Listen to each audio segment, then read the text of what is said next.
जनता ही नहीं क्या करी, तो बहू है, ये क्या बोलेगी उसके आगे? तो ये तो चुप बैठन ये है इनको।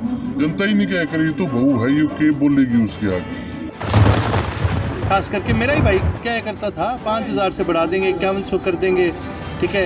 ये बीजेपी की सरकार कहती थी हम बढ़ाने का काम करेंगे। आज इन्होंने जो ये कानून बनाया है कि किसी भी बुजुर्ग की 2 लाख से ऊपर आमदनी,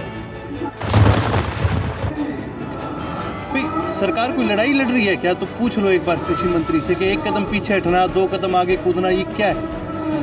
कानून आए थे, किसानों को नहीं पसंद, बर्खास्त करना सरकार की एक जिम्मेवारी बनती है। ये शायद से सरकार को अभी तक पता नहीं है, आरएसएस वालों को परिवार कैसे चलता है और परिवार का जो समाज के अंदर जो एक रोल होता है, उनको अभी तक शायद से समझ में नहीं आया। तो मैं खुद कहता हूँ, ये तो हमारी नाक नहीं रगड़वाने फिर रहे थे 2 दिन पहले, ईब क्यों हो गया इनको? ये सारी कहने की बातें हैं। आज इनको दिख रहा है कि इनकी ज़मीनी जो धरती है वो खिसकती जा रही है।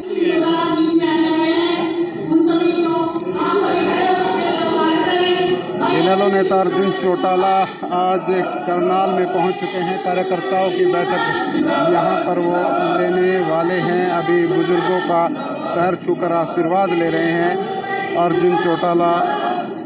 ये देखिए करनाल की सेक्टर 12 स्थित जाट धर्मशाला है, जहां पर इनेलो नेता अर्जुन चौटाला पहुंच चुके हैं। आप सभी से गुजारिश है इस खबर को ज़्यादा से ज़्यादा शेयर करें। ये लाइव तस्वीरें आप करनाल से देख पा रहे हैं, जहां पर कार्यकर्ताओं के जिला के कार्यकर्ताओं की मीटिंग हो रही है, जहां पर उसे संबोधित करने के लिए अर्जुन चौटाला पहुंच चुके हैं।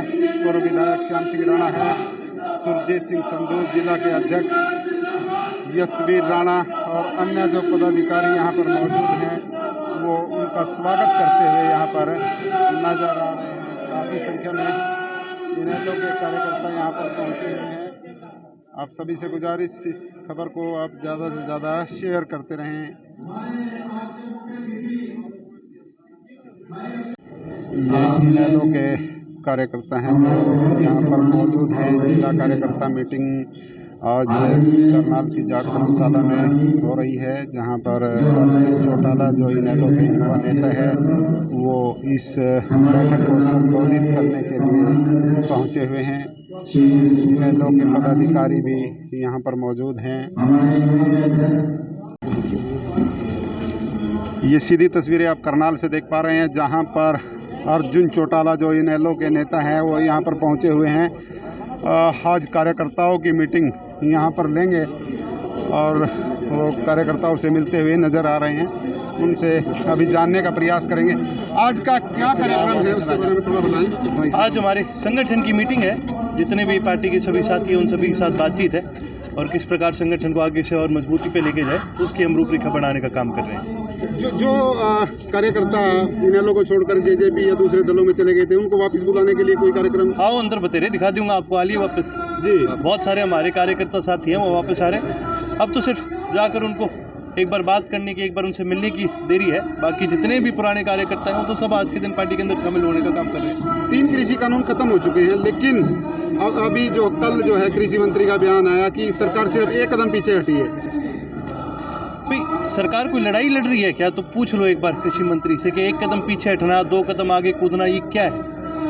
कानून आए थे, किसानों को नहीं पसंद, बर्खास्त करना सरकार की एक जिम्मेवारी बनती है। किसानों का कहना मानना सरकार की जिम्मेवारी बनती है। जो ये बार बार कह देते हैं किसान के हित फलाना धिकड़ा, एक चीज़ इनसे पूछो सरकार से, सरकार को वोट देने वाले कौन थे? इस देश का पेट भरने वाले कौन है?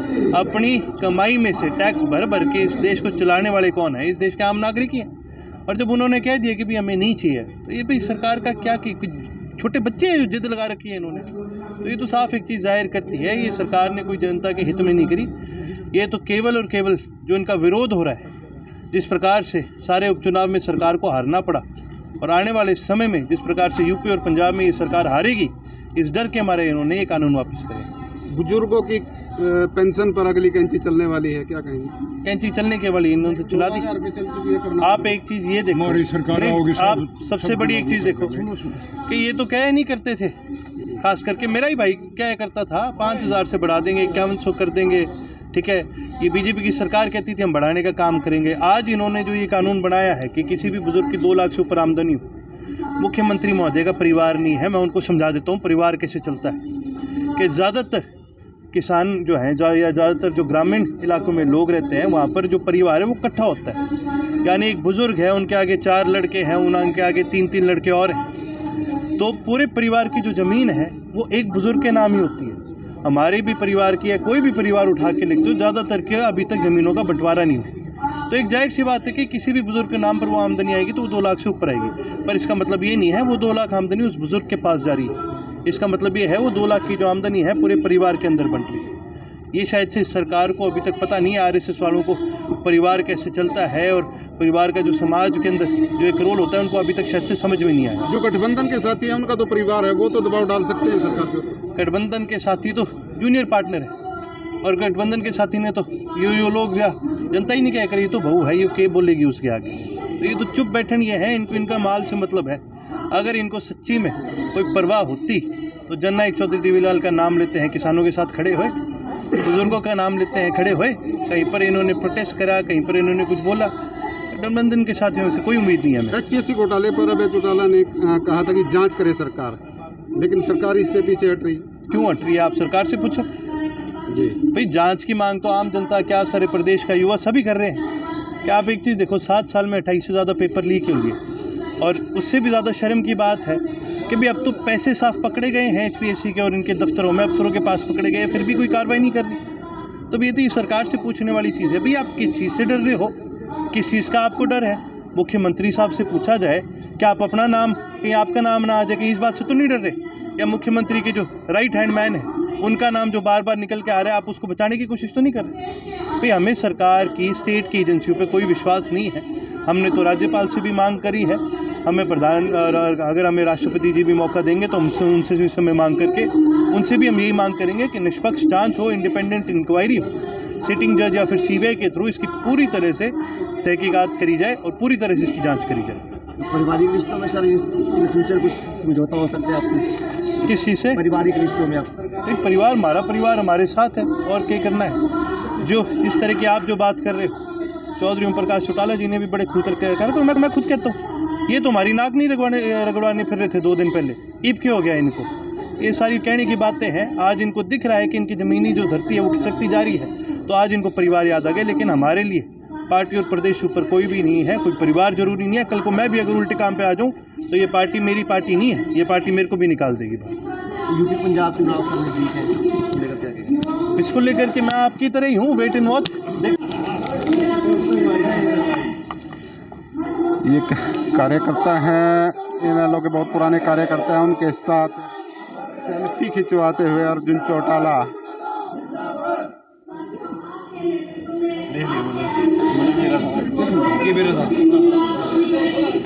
युवा इनेलो नेता अर्जुन चौटाला आज करनाल में पहुंचे हुए हैं और एक कार्यकर्ताओं की, जिला के कार्यकर्ताओं की एक बैठक को संबोधित वो यहां पर कर रहे हैं। अभी मीडिया से बातचीत करते हुए उन्होंने कहा कि दुष्यंत चौटाला परिवार के एक होने की बात करते हैं, लेकिन कुछ समय पहले वो हमारी नाक रगड़वाने की बात करते थे और परिवार में जिस तरह से उन्होंने एक तरह से दरार डाली उसके लिए जिम्मेदार भी उन्हीं को बताया गया।